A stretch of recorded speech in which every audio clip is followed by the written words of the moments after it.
North Carolina State Highway Patrol. What cigarette do you smoke, Doctor? A contributing factor to our juvenile delinquency of today. Rock and roll has got to go. And welcome back to the Hometown Holler. I'm Daniel Ayers. And I'm Quinn Ray.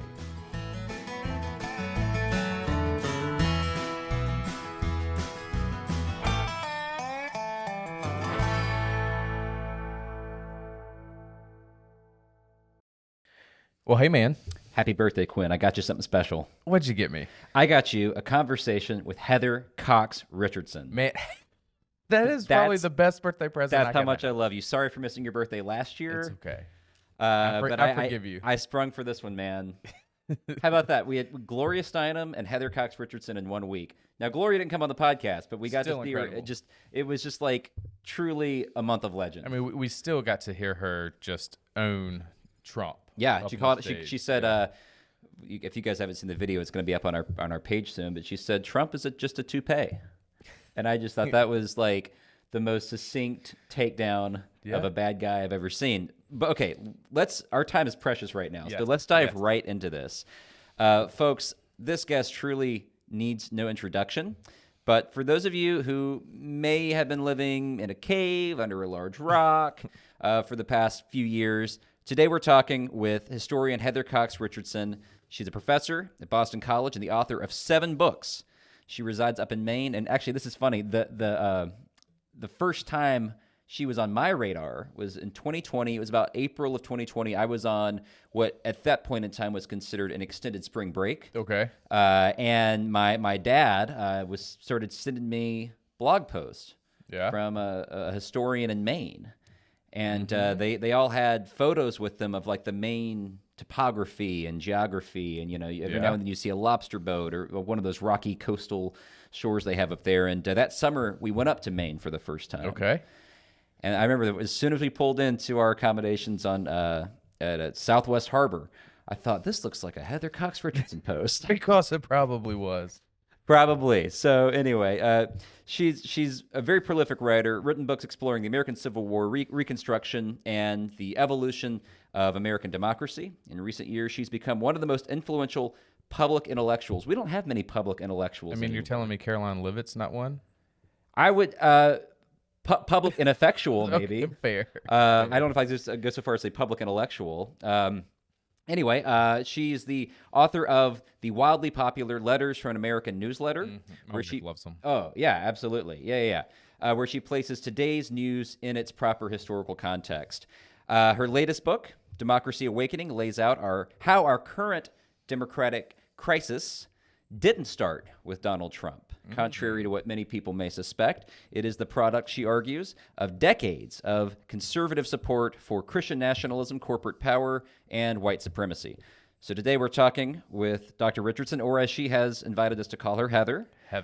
About what we as Americans can learn from our history. We're going to talk, hopefully, also about the Democratic Party's response to the second Trump administration, as well as what it's like to be someone who cares deeply about truth. And that's truth with a capital T, folks. Someone who cares about truth in a time of rampant disinformation. So, Heather, welcome to the Hometown Holler. Thank you so much for joining us. Well, thanks for having me. I love what you guys are doing. You're exactly what I think is the future of media. So here I am. Oh, man, that's very kind of you to say. When we reached out and I told my wife that you were coming on the show, she was like, I think she's going to be more excited that your birthday gift to me, Daniel, was more for her. And happy birthday. I should have said that right off the top. Happy birthday. Oh, well, thank you. I guess just to break the ice real quick. It's evacuation day in Boston, right? On the 15th. We celebrated on the 17th. Okay. Is your birthday the 15th? Because my birthday's the 16th, so I'm right after the Ides of March and right before. But something happened in Maine on the 15th, right? Or is that the 17th? Well, the Maine became a state on the 15th, but on the 17th in Boston, they celebrated because it's the day that the British left Boston during the American Revolution. So that's kind of how they managed in the 20th century to celebrate St. Patrick's Day without actually saying they were celebrating St. Patrick's Day. So we get evacuation day, it's called, off. When Henry Knox finally rolls up with his cannons, game over. So, as Daniel kind of said early in your intro, he stumbled upon you in 2020, and I kind of was around the same thing, right? Like, I started getting these letters. My wife was asking, like, "Did you read Heather Cox Richardson today?" And I was like, "What are you, huh?" And so she started sending me on Facebook, and next thing I know, like, you have become a voice of reason that people look forward every day, that are asking each other, "Have you read, Letters of an American yet?" And how do you do it?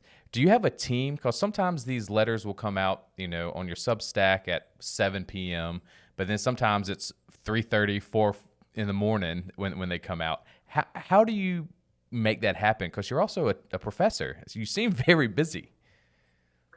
Right. I am not teaching now. I'm on leave because the letters really take every possible moment that I have. And what I have on my team, if you will, is the world's best copy editor. She's been with me, I don't even know how long now, and she won't miss anything. She just actually came out of surgery and said, as soon as the anesthetic clears my body, I want to do tonight's letter. And I am Wow. not kidding.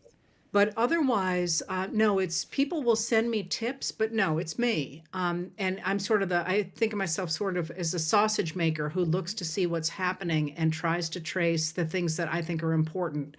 And part of that is the recognition that what I do is not journalism. That's really important because a journalist is supposed to show people what's happening, what the latest stories are, what the things are that are happening in their world. That's not what a historian does. We're trained very differently than journalists.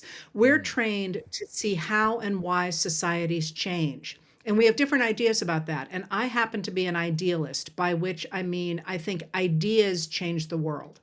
So what I'm looking for is I'm looking to see places in which ideas are playing out and seem to be changing the way America and the world is developing. Although I'm an Americanist, I can't do much with the rest of the world except where it intersects with the United States. So what I do is I try and read the news all day and see what the stories are that are developing. And again, I have wonderful people send me tips constantly saying, did you see this story? Did you see this story?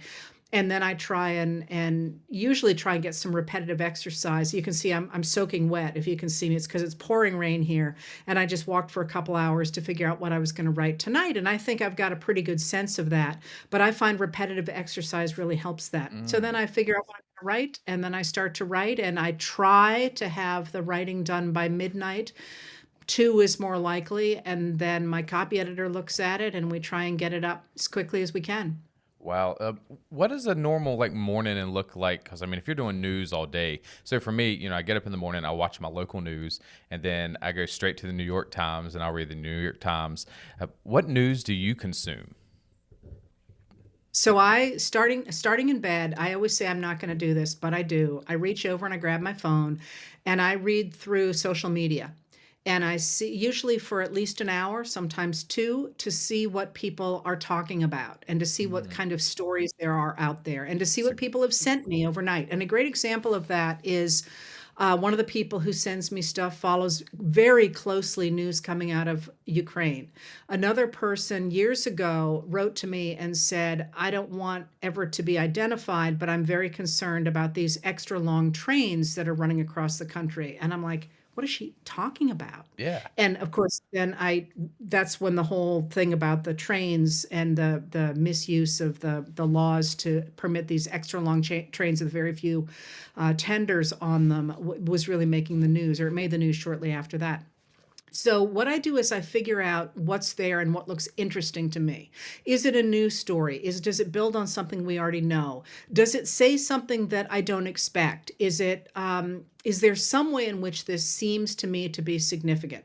So one of the things you might have noticed is I never talked in 2024 about or maybe it was 2023, whenever it was that they were doing the Republican presidential debates, because there was no doubt in my mind that Trump was going to get the nod for the presidential nomination. And so there was no point in covering those debates. That was, it was time that will not show up in a history book. Right. Nobody's going to write about those in a history book. So then I try and figure out what it says to me, what all these stories together say to me for that particular day. And one of the inspirations for Letters from an American is Alistair Cook's Letter from America, which was once a week he did a snapshot of the country. So I try and say, what does this say to me? What's here?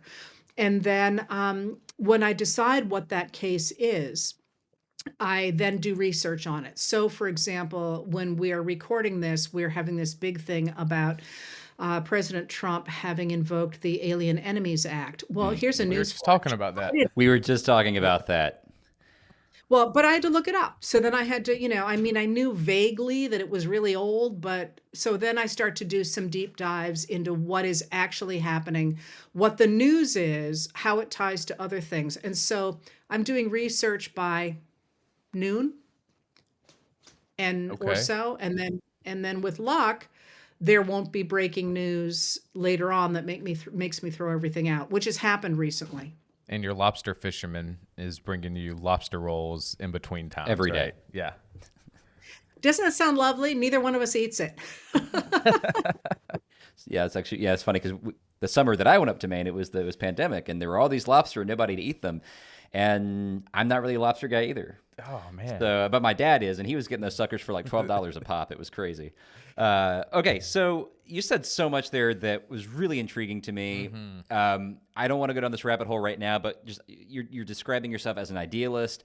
I'm like really into the materialist thing, so I would love to be converted at some point if we ever get a chance for a second conversation. I would love to hear more about your thoughts on how history turns and how human progress or lack thereof unfolds. That was really interesting to me. But you just mentioned the Enemy Aliens Act or the Alien Enemies Act, which was it? Alien Enemies, Alien Act of 1798. Yeah, Alien Enemies. Yeah. Thank you. Which, up until I would say like the past 72 hours was really the domain of history buffs, academics, and people like me who saw Paul Giamatti play John Adams. Yeah, I maybe it was even more niche than that. Could we talk a little bit about that law and maybe I'm hoping that some folks tuning into this, I'm expecting many folks will not have heard of that law, and I'm hoping this could be an opportunity for us to kind of break it down and explain how this archaic Byzantine law from I think it's from the John Adams administration 250 years ago. Yeah. What does that have to do with us today? Well, a lot at this moment now, but and there's the larger question too. But I think specifically, what that law is one of a number of laws that were passed in 1798 or the very beginning of 1799 that were a reflection of the fact that France was in its revolution. And it was trying to get the United States to drop the neutrality that it had adopted in the struggle between France and especially England. So the problem for the United States was that, remember, in 1798, the United States is nobody knows if it's going to last or not. It doesn't really seem viable. If you think about the treaty that ended the Revolutionary War, the British were supposed to do all kinds of stuff, and they really didn't. They just kind of pulled back west and pulled up to Canada and waited, and down to the Caribbean, and waited for the United States to tear itself apart. And then they were going to move back in. That's kind of what the War of 1812 was about. So in the middle of this, you've got George Washington's party and John Adams's party, the Federalists, who are terrified that the country is going to be torn apart. And at the same time, you've got Jefferson. And I don't like Jefferson, but there's a lot of reasons I don't like Jefferson. But one of them is because he becomes convinced that the Federalists are becoming monarchists, that they're trying to establish a monarchy. So he creates our first series of political parties in which he's trying to undermine them. And one of the things that he keeps pushing is that we got to get rid of monarchy. So we need to be closer to France. France is in the middle of this revolution. Again, which is all legitimate thought if you think, about the ways that you have a tension between democracy and monarchy and all that. But what happens is that the people who are part of his political party, who are known as Jeffersonian Republicans or Democratic Republicans, and have nothing to do with either of the parties that we have now, they start to say, well, what we need to do? We need to work together to undermine the Federalists, which is also the government because John Adams is in power. And in order to do that, we got to work more closely with the French. Well, the French are another country. right? So that's not a good idea. The idea that you're sort of inviting people from another country to come destabilize your own country in order for you to get in power. Oh, that One of the seems laws, eerily similar. I was going to say, but well, what I find fascinating about this, and I won't write about this, but this is quite literally what the Trump MAGA Republicans did with Russia in Right. 2016 and moving forward. And that's why people like Michael Flynn ran into trouble with a different law from that era, the Logan Act, which says you can't mess around, citizens can't go talk to other countries and change foreign policy there or here. Anyway, so in the midst of all this, the Federalists who control Congress start to pass these laws to say, you can't try and use another country to undermine our country. And they go way overboard on that. They also give us the Sedition Act, which basically says you can't act against the government that's in place in the United States. But the Alien Enemies Act, the one that Donald Trump invoked in order to deport these 200 to 300 men, he claims that they are Venezuelan gang members, but of course the issue here is we don't know who they are. They could be some guy who just made a wrong turn walking out of Home Depot. We just don't have any way to know who these people are. But what the Alien Enemies Act says is that if the country is at war or in danger of being invaded, which of course in 1898 they really thought they were, then the president can deport. The first law said just males, and then they changed it to broaden it later on. Over 14, who he can imprison them, arrest them, imprison them, or deport them. And the problem for us in this moment is there's two biggies right there. One is that Trump is claiming that the men that they have deported are members of this gang, this Venezuelan gang. But we don't know who they are. They were deported on military planes. There are no manifests. Like I say, they could be some guy who just turned the wrong direction. We don't even know they might be U.S. citizens. We have no idea who they are. So that's a problem. But the other problem is you can only invoke this act if the U.S. is at war or in risk of being invaded. So what he did is he said that because they're Venezuelan, although they weren't all, by the way, apparently, that Venezuela is trying to invade America. And so he has declared, but think about the implications of this. If the president can do that, and now they're actually claiming, his lawyers are claiming that he can do that under the Constitution because he has a duty to protect America, and he's saying, well, I'm protecting America, so I can do anything, which, by the way, was George W. Bush's excuse for engaging in torture after Congress outlawed. He's saying, I get to declare what countries are attacking the U.S., even like if they're not, and I get to declare who is a criminal among the people who are from that country. And so and now, of course, minutes before we started recording this, the Department of Justice lawyers said to the judge who was overseeing this, we're not even going to tell you how many planes left because this is a matter of national security. So there's no oversight at all. So what they are doing is using this, I'm sorry, but somewhat obscure law. It was invoked by James Madison during the War of 1812 and by Woodrow Wilson during World War I and during FDR during World War II.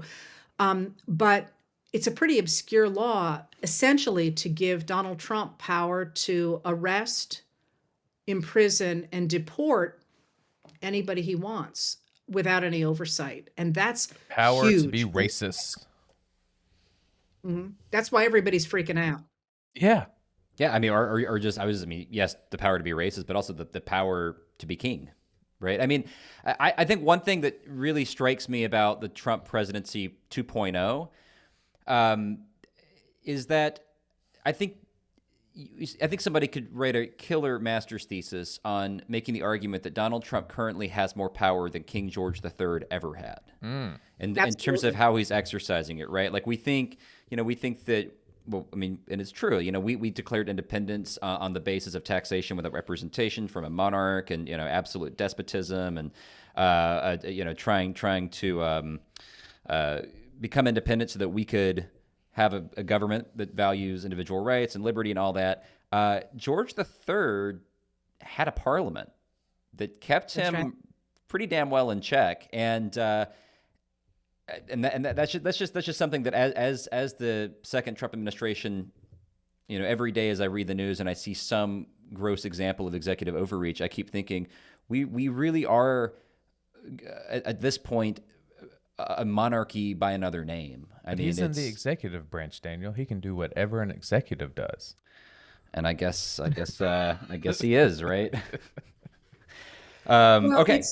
Yep. that point is very well taken because he's not acting like a king who is bound by a parliament Right. or is usually bound by some kind of common law. He's acting like a dictator who Right. is not bound by anything. And of course, he admires dictators like Vladimir Putin of Russia. And, one of the things that's interesting in this moment is so many people started out by cheering him on. And I think if you understand what's at stake here, you can't cheer him on because the idea that a random person, and right now it's Donald Trump, but you could put anybody in there, can simply say, you over there, you're dangerous, and arrest you, imprison you, or deport you. Who says that that's a good idea? I've just, maybe the person doing it thinks it's a good idea, but those are the people who support that are people who recognize that what they're doing is extraordinarily unpopular, or they would do it through the established channels. One thing that I really want to get your thoughts on, because we see this all the time on our platform doing the podcast, constantly talking about issues on a state, local, and increasingly now national level, but really through the context of what's happening on our state level. I mean, the chaos on a federal level is trickling down into our state and local governments. She calls them tiny Trumps. We call them mini Trumps. Tiny Trumps, mini Trumps. Yeah, exactly. We have a few right here in Alamance County. Something that we keep running up against is what I'll call asymmetric warfare, right? Currently, Quinn and I are related to, and many people who were more than happy to vote for an adjudicated rapist and Jeffrey Epstein's best buddy for at least 10 years, in Jeffrey Epstein's own words. But Obama had better not put on that tan suit, Right. or else we will have a national scandal and the office of the presidency will be disgraced. Or, in perpetuity. I think Walls was doing a speech the other day, and I mean, he made a great analogy. Like, could you imagine if when Obama was president, he had his South African buddy come over here and get into the government and say, we're going to cut all this stuff. Right. Like, could you imagine if that happened?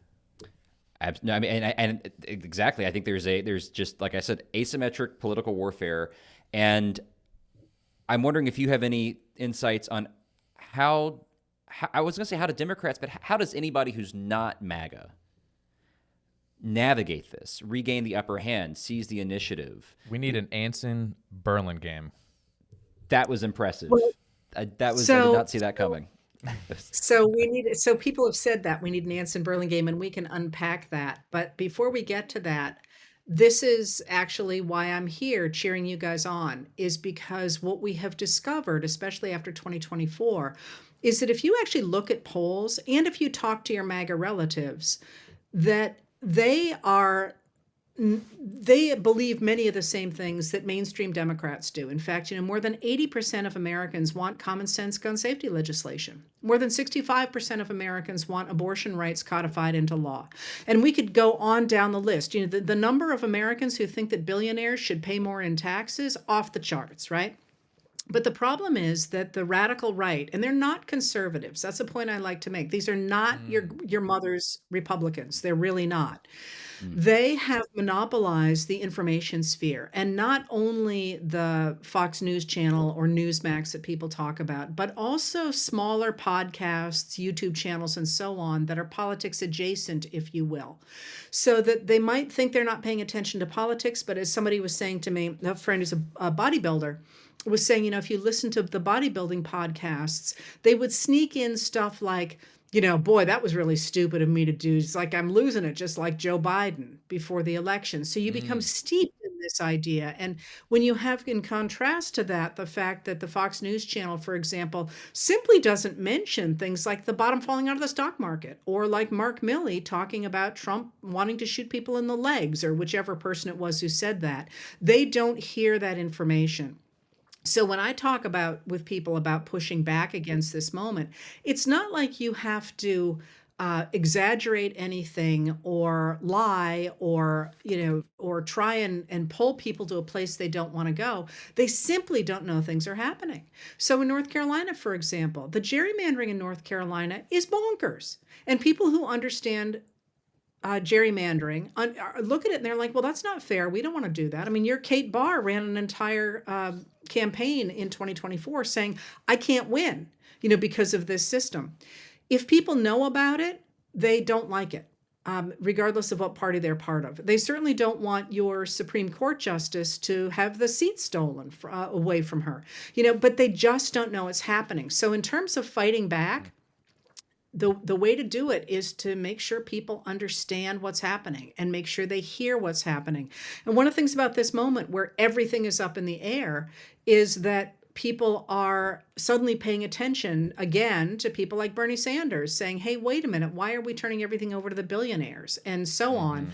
And that may be a way in for those of us who are really trying to protect democracy, not trying to push a partisan agenda. And it helps in some ways that you have somebody as unpopular as Elon Musk, pillaging his way through a government that we built, we as Americans together built, and that is staffed by Americans. People recognizing that, in fact, if his threats to the Social Security system come true, and to Medicaid, and certainly Trump's tariffs and so on, hurt red areas as much as they appear to be hurting them, that may be a way for people to understand that they have to listen to sources other than the right-wing pablum they've been fed for 40 years. Yeah, I think having Musk is a gift that we have not capitalized on as far as messaging, because if you ask somebody to hate Trump who loves Trump, it's not going to happen. But you're totally right with the Musk. People can hate the Musk. And I think it's a GOP playbook in the sense, like just thinking here locally in North Carolina, you mentioned Allison Riggs' race. Well, right now it's always been, Jefferson Griffin is a loser. He's the one causing this. We need to hate Jefferson Griffin. And the GOP and the conservatives are getting away scot-free because we have our bad guy. We know they're doing it. I mean, you just had Ben Winkler on from Wisconsin, and they had gerrymandering up there, and their Supreme Court race is a giant race just like here in North Carolina. And so the Republicans are doing this. I mean, they did it with the red mapping, right? But right now we can have a bad guy. But I want to ask you a question, kind of pushing back on the idea of like trying to fill the space, and because people just don't know. I go back to thinking about like McCarthyism and the Red Scare and how he, cultivated a power with that. But the media was the one that helped shine the light to bring people to be like, he's false accusations. He is, cynical and not all in the right ways. But right now we have such a distrust, and we get it when we talk on social media and on these podcasts. They're like, it's just two more libtards talking. Even if we are, have hard facts, they just don't want to believe it. Even my MAGA uncle. So how do we battle that? First of all, remember that the media created McCarthy as well as later on destroyed him. So I always find it fascinating that, first of all, it was the Chicago Tribune conglomerate that really pushed him because they were far right at the time. And it was a real problem for journalists because what he was saying was news, but they didn't know how to combat it. So they spread his message. And by the time the paper came out, of course, he'd gone on to something else. And that's literally the same guy who advised McCarthy advised Donald Trump. I was about to say, when is the Roy Cohn connection going to be made? Mm-hmm. Yeah, it's a crazy like Forrest Gump almost cameo in American history. And it's actually, now we know, a real blueprint for authoritarianism. And there's been great work done since then, and in the 50s even, when McCarthy was running around. But one of the things that I would say about this moment now is a lot of people have been poisoned, and they just are, and they're lost. They're lost. But we do know that even at its height, a reactionary right-wing movement will never get more than about 33% tops of people who adhere to it. That's the top number. What enables an authoritarian is when the people in the middle go along, either because they don't know or because they think it's easier to go along, or just because they're hoping it will all that if they put their head under the sand, it will all go away. So one of the things that I think is fascinating about this moment is that you have been able to see the slide of newspapers like the Washington Post and the New York Times further right throughout this Trump period, really worrying ways. I mean, one of the things that I do is simply say, this is unconstitutional, like impoundment. Like, I'm not a lawyer, but I can read all the court cases and all the history and say, no, the president's not allowed to do that unless the Supreme Court changes the rules that they've already handed down and Congress changes the laws they've passed. And they're backing off and saying, well, some people say it's unconstitutional. It's like, some people is the Supreme Court, so they kind of matter.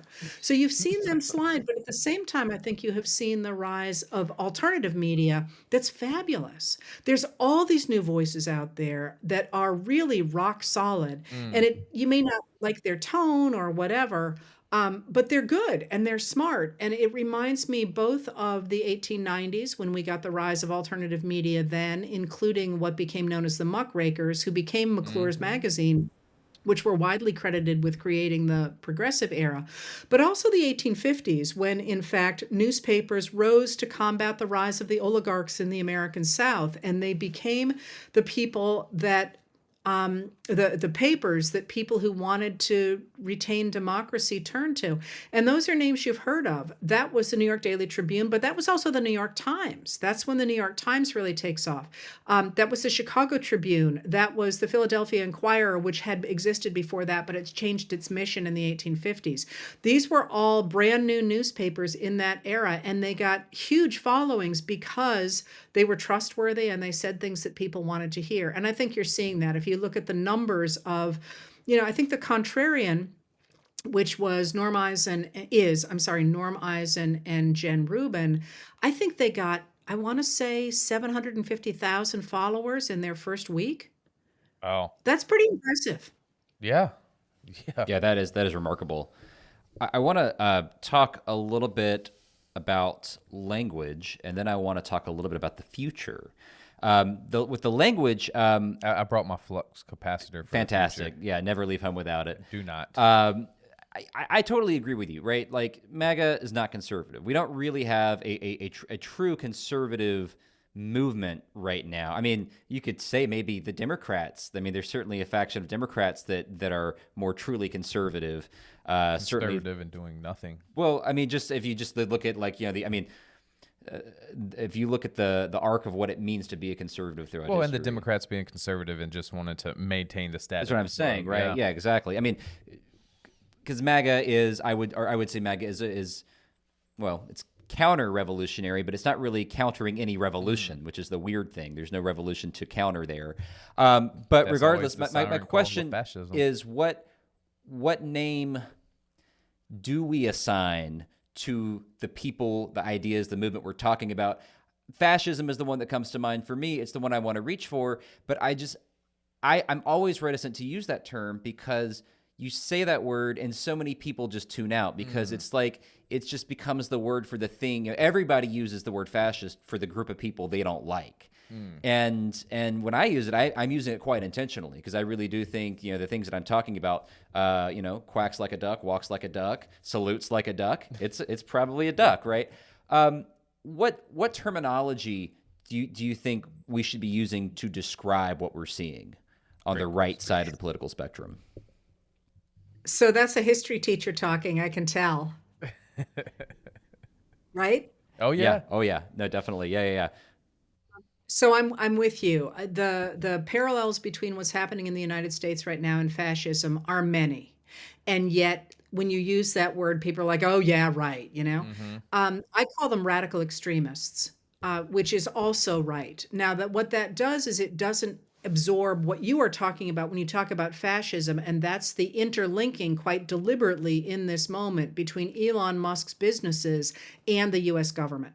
That is fascism. It just is. The idea that he has gone into our personal files and has extracted all that information and is now using it in order to, for example, run Social Security or run the Federal Aviation Administration or do any of the many things that he appears to be intending to do going forward. That's terrifying stuff. It really is.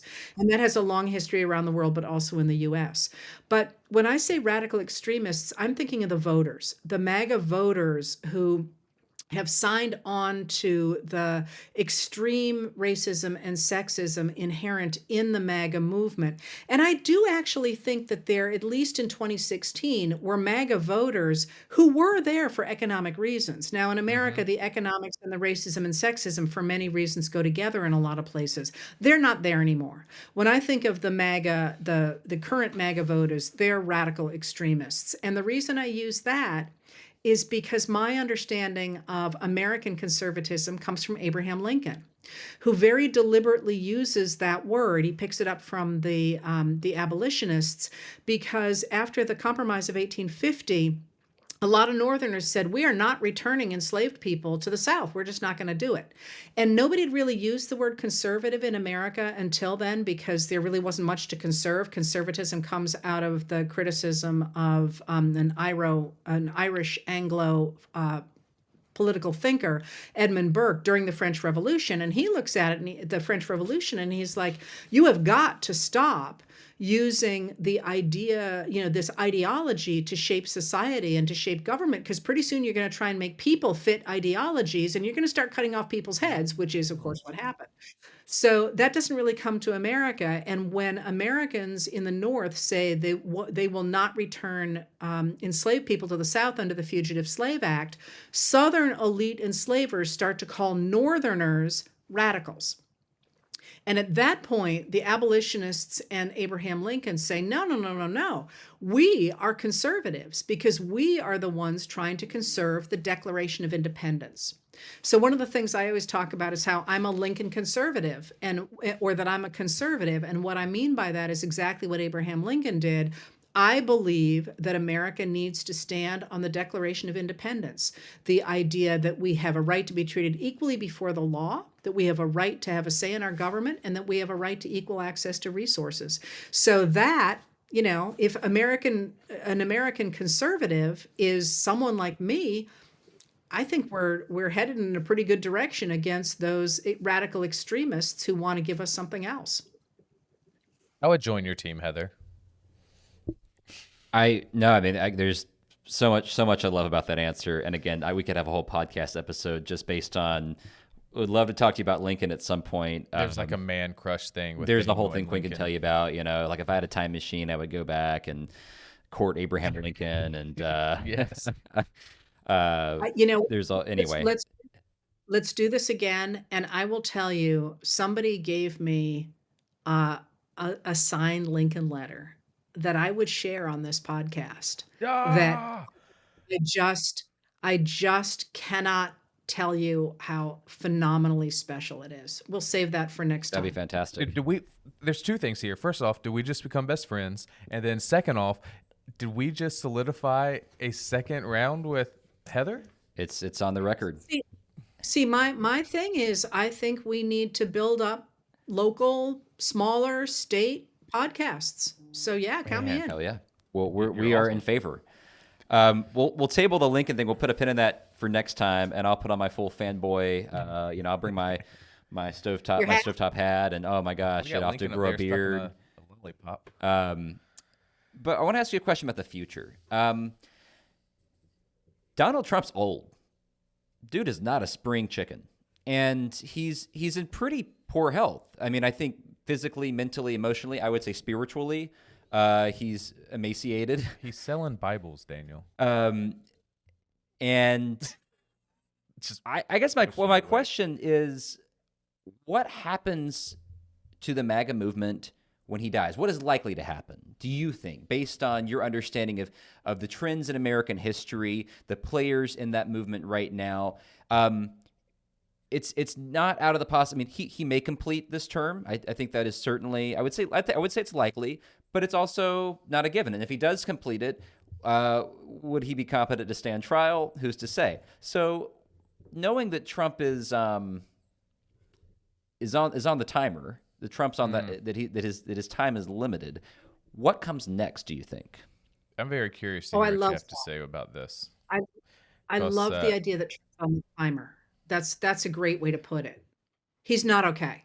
He's just not okay. He's mentally, I don't know. I mean, I'm not a doctor, so I can't comment about his physical health. But just the way he speaks, right? Like you listen and like, because I've done a lot of work with elder folks and elder care, and I see a lot of similarities in how he talks, and just to listen to him talk is to listen to the mind of a person who is really struggling to thread the needle.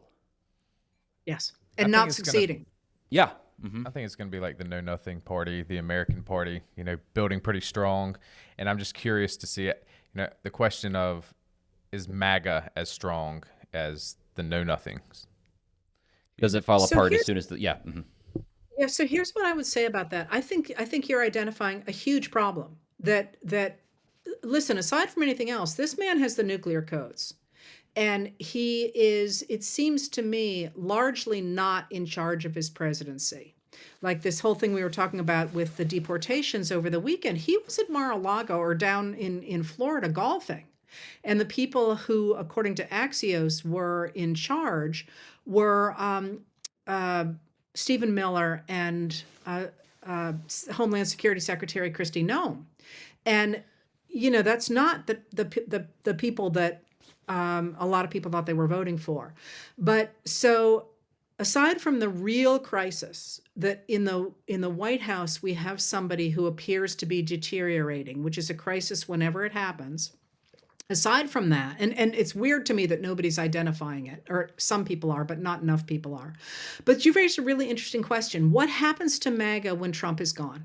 And this, of course, we can only argue about because we don't know how this is going to turn out. But it seems to me that the succession of the MAGA party is not clear at all. That is, right now, the person next in line is, of course, J.D. Vance, and he is acting as if he is the heir apparent. He is the vice president. He would step into that position. Nobody likes J.D. Vance. Nobody likes J.D. Trump couldn't even say J.D. Vance is the next president. No, he said he didn't support that. Even though I think he was thinking about 2028. He said that in an interview that he was not encouraging J.D. Vance. Trump seems to be backing Musk, and that's really interesting for a number of reasons. Of course, Musk cannot hold the presidency because he's not a natural-born American. And yet I also wonder a lot about why Trump seems so wedded to Musk at the hip. I mean, he is preternaturally tied to Musk. And so the real question then is, if something happens to Trump, which it will, as it will happen to all of us someday, where do his voters go? Do his voters stay with J.D. Vance? I don't see that. Do his voters go to Musk? I don't see that either. Do his voters translate to somebody else? Now, there were rumors a few weeks ago that Don Jr. would run. That just seemed to me to be throwaway material. That, very few, that just went by like a blip. But will they try and build a dynasty? And if so, who is next?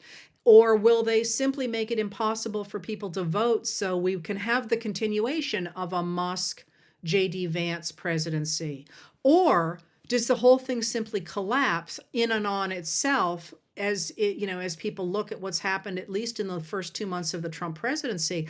His numbers are plummeting. Things are not going well. America's not looking real good on the world stage. The economy is in trouble. Maybe people will just go back to not voting and to saying that they were part of the MAGA movement and now they're not. So I don't know the answer to that. And I also think that the you can see this in both parties. We had not this around, but a couple of rounds ago, the oldest Congress in our history. And what we've essentially done is slowed down the changing of the guard from one generation to another. And I think that we will be shocked by 2024 at how differently the political landscape looks, no matter what happens during the Trump presidency. Because if you think about MAGA and Trump, What they're really trying to do is to stop America from evolving forward in time. And No think of the doubt. countries that are trying to do that. Iran, for example, or the countries that are trying to stop that from happening. Do you really see Americans saying, "Oh yeah, we're fine with going back to the 1920s. That sounds great to us." I have a hard time thinking Americans are going to put up with that. So I guess the answer is I don't know, but I think that there's a lot of power sloshing around right now in the American government, and one of the things that I really hope Americans wake up to is that they need to speak up about what they want out of the future, because that power is there for us to grab if we are willing to do it. I think you bring up a very interesting point too when you mentioned that are they going to make it harder to vote? And Dan looks shell shocked, so I don't know what I just said. But Well, no, I mean, there, as you're talking, I'm thinking about, one of the things that I really worry about, and I think about it on a state level and a federal level. Republicans now are not governing as if they ever expect to be out of power. yes, that's right. We see that in North Carolina, and in North Carolina, they're passing a bill, trying to pass a bill that to take away the attorney general's right to sue the federal government so that we can't sue against executive orders. Now, that's not something I would do if I ever thought I would be on the shoe would be on the other foot. And I'm this is gonna. I always hate to Spit it express. It out, just sounds Daniel. conspiratorial, and I have like no Well, look at hard my evidence to tinfoil back this up, right? But just like I guess hard evidence. Looking at the arc of history, there's nothing like a good crisis, to open the gates to like real hardcore authoritarianism. And I have this weird inkling. I hope I'm wrong. I have this weird inkling that what we're seeing, all these things right now that feel really bad and seem like really bad signs for Trump. The economy is tanking. People's lives are about to get a lot more difficult materially because of tariffs. All of these things that seem like they could play against Trump could create the conditions for a crisis that actually ultimately empowers Trump and Republicans and leads us past that last exit ramp on the road to, I don't want to say Weimar Germany, but like something like a very a republic that has been totally gutted institutionally. I mean, probably more like a corporatocracy, Musk Incorporated, something more like that. but on the flip side, with chaos like that, it's also a great time for a revolution and a leader. I don't love revolutions either. Maybe that's the conservative in me. I don't mean I'm not a revolutionary. But I don't know. I mean, that's just kind of my fear is that there is the chaos and the things that to us seem bad. It's actually maybe part of the plan and kind of the point is to engineer that crisis to then respond to it and seize power in the response. I think he's asking Heather, make him feel better, make me feel better. Well, so I think you're right that was the plan, and that is the plan. Right. And they talked about this. Remember, they talked about shock and awe, and they were going Sure. to change everything instantly, and everybody was going to be shell shocked, and it was all going to happen so fast that we couldn't react, and so on. That was the plan, and we do know that when there is extraordinary chaos in a society, often people do turn to strongmen to address that, because they just want it all to stop. They just want things to be calm and easy again. So all of those things absolutely could happen. But, there are, in American history, as well as in world history, plenty of stories of people who have stopped the rise of authoritarians or who have managed to take a dictatorship and turn it back into a democracy. And one of the ways you stop an authoritarian from rising is you throw sand in the gears. You resist. You speak up. And you see this here in the United States. You're seeing it through media like this. You're seeing it through the courts, of course. You're seeing it through people protesting the Tesla dealerships. Now, did you see that coming? I didn't see that coming. We saw it in New It's York. funny you bring that up. We saw that in New York last week. We were walking around. I think it was the meatpacking district, and they have a Tesla shop there. And the windows had people had been throwing stuff at the windows. They were all not quite One was shattered. shattered. Yeah, one was shattered and had kind of been taped up. That was pretty People wild. walking in front of it with signs and stuff, and it's just Yeah. like, man, this is a Wednesday at 10 a.m.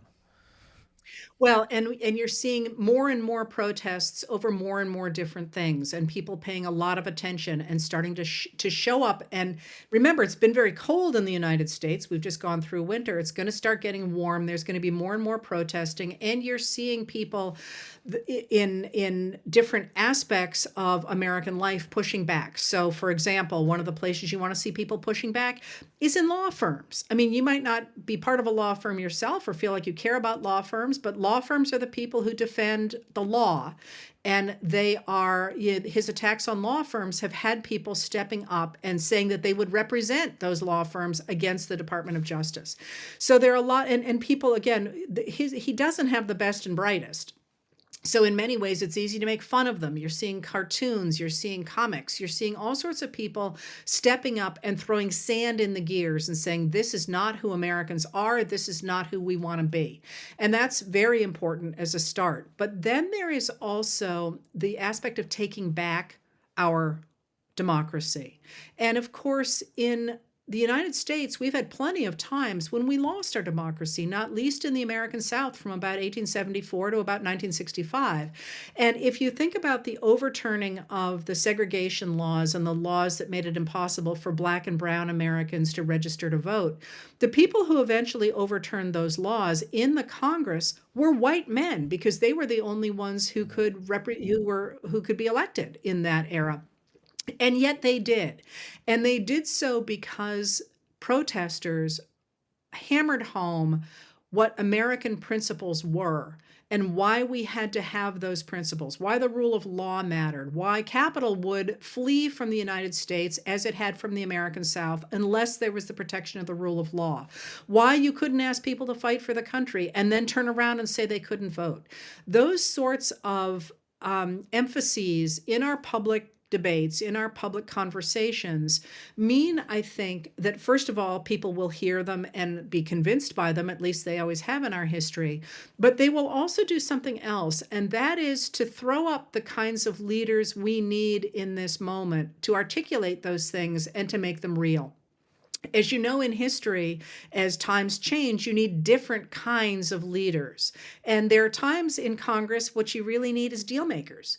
And there are times when you need radicals. And there are times when you need people who will just make sure that the taxes come in. And we are at a time when we need people to articulate American values. And we will create those people. And some of them you can see already, Chris Murphy of Connecticut, or obviously Jasmine Crockett of Texas, or AOC in New York, or Pritzker, J.B. Pritzker in Illinois. You know, you see these voices that are getting more and more attention, but there will be more. And one of the things that I always like to point out is if you had said to anybody in 1856 that Abraham Lincoln was going to be important to the United States of America, they would have been like, who? Because Abraham Lincoln was as much created by the people who needed him than he created them. And I think that we will see that going forward. I mean, I'm not going to say it couldn't all go to hell in a handbasket, but somebody once said to me that Americans never put up with authoritarians because we're too damn ornery. And I kind of like that. Yeah, no, I think you're right. I mean, I think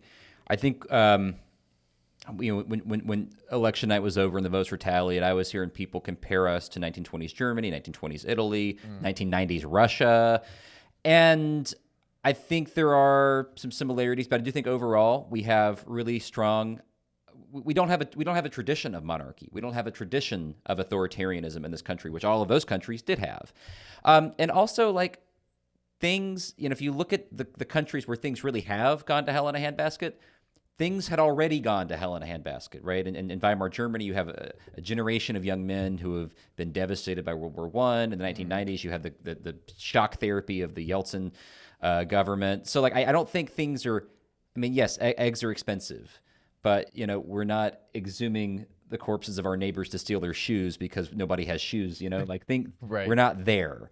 And it's horrible that's what's, you know, making me think, okay, we might be okay because we're not at that level. I mean, I think everybody has a different line in the sand of where it's at. Because, I mean, even just our most recent posts and stuff that we did, like people are losing their shit. Being like, we're in a recession. People have already lost their mind. We've got to, start, pulling out the resistance, and we're the Jedis now.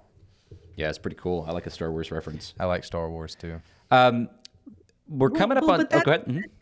That's important. One of the things that it feels to me as much older than you, that for 40 years, Americans were taught and had come to believe that somebody else was going to save us, that everything was going to work fine, the government was going to go fine, and we didn't have to pay that much attention. And one of the things about this moment that looks so much to me like the other heroic moments in our history is that there does come a moment when you sit there and say, wait, it is on us. And what that means is that we have the potential to create the future that we want. And I'm 62. My whole life has been spent, my whole professional life has been spent fighting a holding action against the people who are now in power. And I resent that. I think of what my talents could have done if they'd been used to move the ball forward. And I feel like my life in many ways could have been much more productive than it has been. But the beauty of this is that I get to, if I am lucky, hand to you the opportunity to create a brand new world. And I am planning to live to see it, to hand it off to you all. And that's actually really exciting. And you think about these moments like these times of crisis, they're enormously creative times. Art, literature, new languages, new political systems, new voices. And so for all that it's terrifying, we can create the future we want if we decide that we're going to put muscle into it. You are such a badass. Yeah, I was going to say that was awesome. Just do it. I know we're coming up on time. We want to do some rapid questions, but before the rapid questions, I do just want to ask, how does it feel? Like, when you started your professional career, did you ever see yourself as being adorned by so many Americans right now that you are? Like, people look to you for hope, for encouragement, for education. And was that ever in the plan? Like, when I was a kid, I was like, I'm going to grow up. I'm going to be on stage one day. I'm going to play the guitar. That didn't work. So then I was like, I'm going to ride Shamu one day. I'm going to be at SeaWorld. But I had these ideas of we can still make that happen, Quinn. No, you're not allowed to ride killer whales anymore. Guess not. Never mind. Can't make it happen. But you could go down to wherever it is they're jumping on boats, and you could get them to jump on one of your boats. I was going to say, this is That's America, right. Quinn. Yeah, we can find a way. Where there's a will, there's a way. But seriously, Heather, how which also sounds weird, not calling you by all three names, not calling you Dr. Heather, but how does it feel? Because it's got to be, it's new to you, right? The last 6 years? Yeah, it's new to me, but no, I mean, I'm a writer, and I am like the most unexciting person you have ever met. Like, my idea of a really good time is to read the congressional record, and I am not kidding. So I think the thing to remember about me and this moment is that I didn't start the letters. People asked me questions and I answered them. It's very much, I'm kind of the coffee pot that a lot of people have gathered around. And if you think about it that way, it's not that big a deal. But I suppose there are times in our lives, in our history, when somebody says, I'm going to ride off and, and create wonderful things. That was not the moment that made me. I mean, my moment was much more, let's just chat. And that's, so, I don't think a lot about it. And like I say, I won't be here forever. I mean, that's part of the whole idea of being good at what you do when you teach or when you try and help people understand their lives, is that if you do it right, there will come a time when they don't need you anymore. And that's, it's like parenting. And I'm counting on the day when people can say, God, remember that woman? Who was she? And I will be somewhere out in my kayak, eating M&Ms. Eating M&Ms, we hope? Or just the original? Okay, cool. Excellent. Kind. That's great. Well, we've got some rapid fire questions for you. Let's see. Quinn, do you want to start or do you want me to start? Yeah, I'll start. So you already told us what you do in your free time. What and you already told us your snack that you eat and the which hobbies would that you be do, reading the congressional record while stacking on M&Ms. and then going kayaking. Yeah. Oh my God. Doing it in your kayak, reading the congressional record in your kayak while eating M&Ms. So you didn't ask this, and I will tell you something that I have never told anyone before, and that's that I can't believe I'm going to tell you this. You can't eat M&Ms in a library because they make noise and you can be heard. Is it the wrapper or the M&Ms themselves? No, the M&Ms themselves, they click. Oh, But yeah. you can eat chocolate chips, baking chips. Oh, yeah. Not that I would have done that or anything, but Whole house, I hope. there you go. You rebel, you. That's Look amazing. at There you us. go. We know how to go break rules in a library now.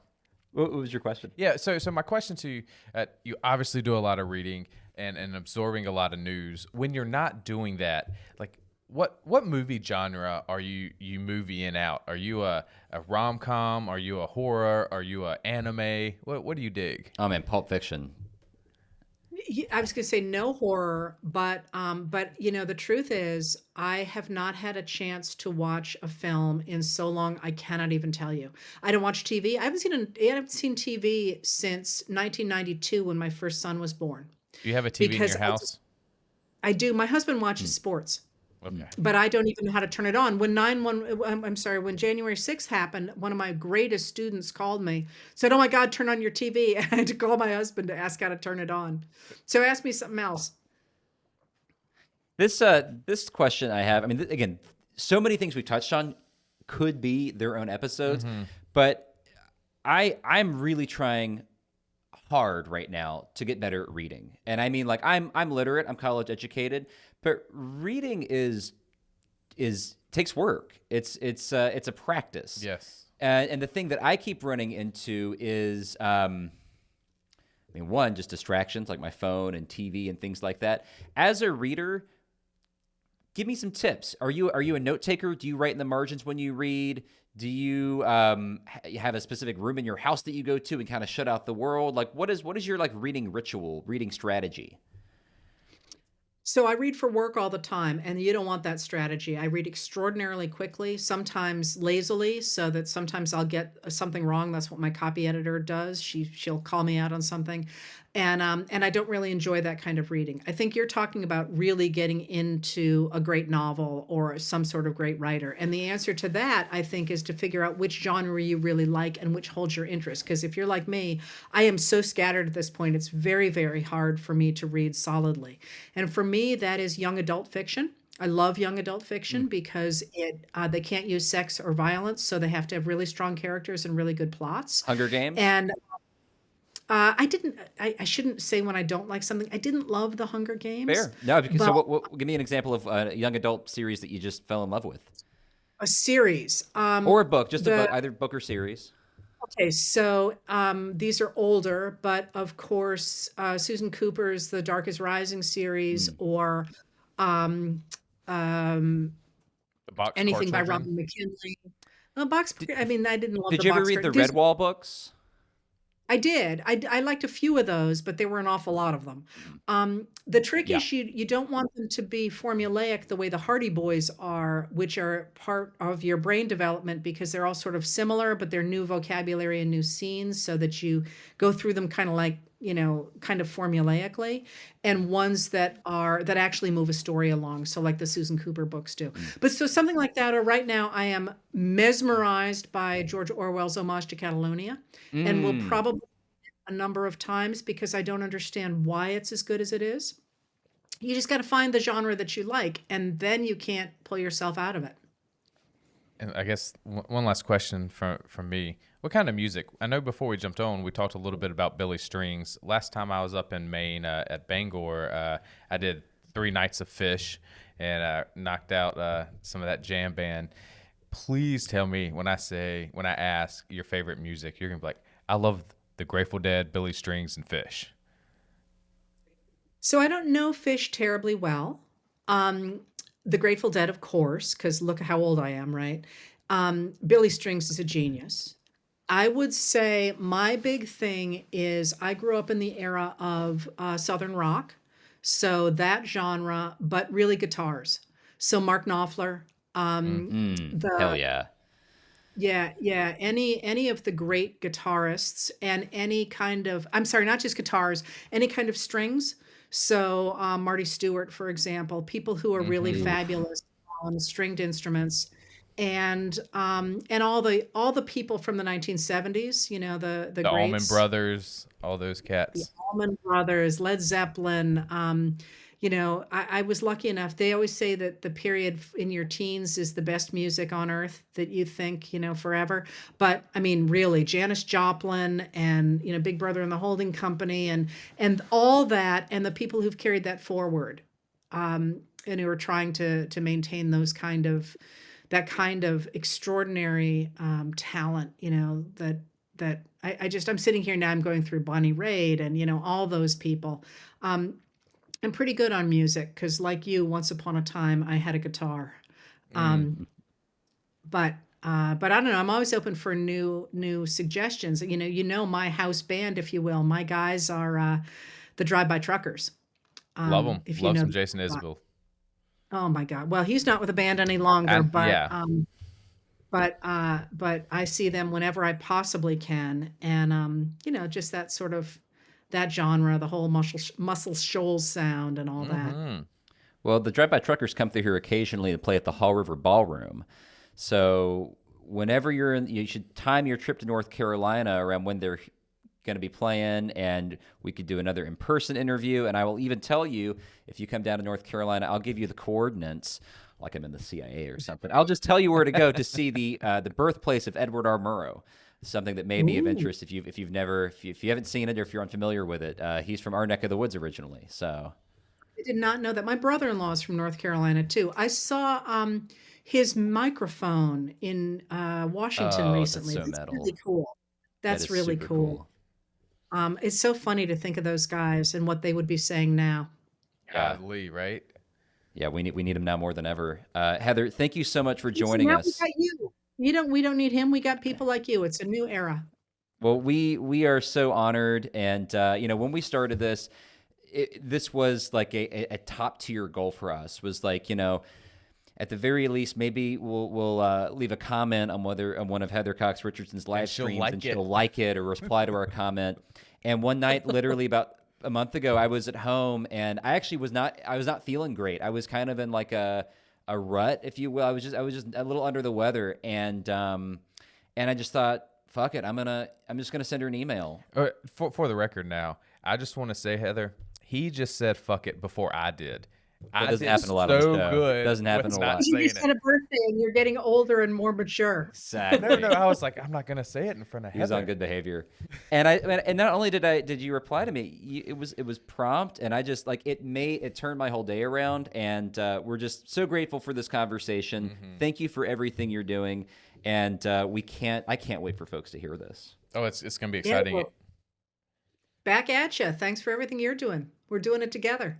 Absolutely. Awesome. Well, folks, thanks for listening to the Hometown Holler. We'll be back next Monday with another episode. If you haven't already, and I'd bet the farm that you have, because our folks are good, loyal Heather Cox Richardson readers.